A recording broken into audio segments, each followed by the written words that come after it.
another list of things that I do not understand. Let's do this. Isn't it sunny in space? It is actually sunny in space. In fact, it's extremely sunny. If you were near the sun, the light would be much more intense than on Earth because there's no atmosphere to filter or scatter it. Space appears dark because it's a near perfect vacuum, which means that it's mostly empty and lacks substantial matter like dust, gas, or air to scatter or reflect sunlight into your eyes. On Earth, the sun looks bright because sunlight bounces off air molecules and spreads in all directions in a process known as Rayleigh scattering. In space, with no air, the light travels in straight lines, so unless it hits something like a planet, spaceship, or your eyes directly, you won't see it lighting up the surroundings. So space isn't dark because there's no sunlight, it's dark because there's nothing to make that sunlight visible everywhere.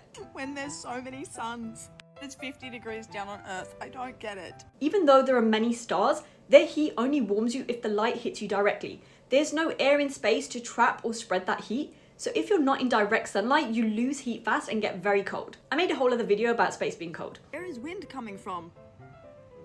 Where does it begin and where does it end? Wind doesn't come from one fixed place. It's created by differences in air pressure in the Earth's atmosphere, and the process starts with the sun heating the Earth unevenly.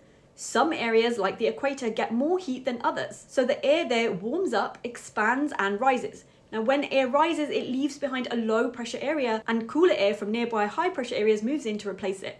That movement of air is what we feel as wind. So in simple terms, wind begins anywhere that there's a pressure difference. On a small scale, that could be a sea breeze along a coast. On a large scale, it forms global patterns like the jet stream. And congratulations, because you just learned a foundational principle of meteorology. Go you. I know that a photo is just a capture of light, but I don't know how that works. Light from the sun or other light source hits objects and bounces off them.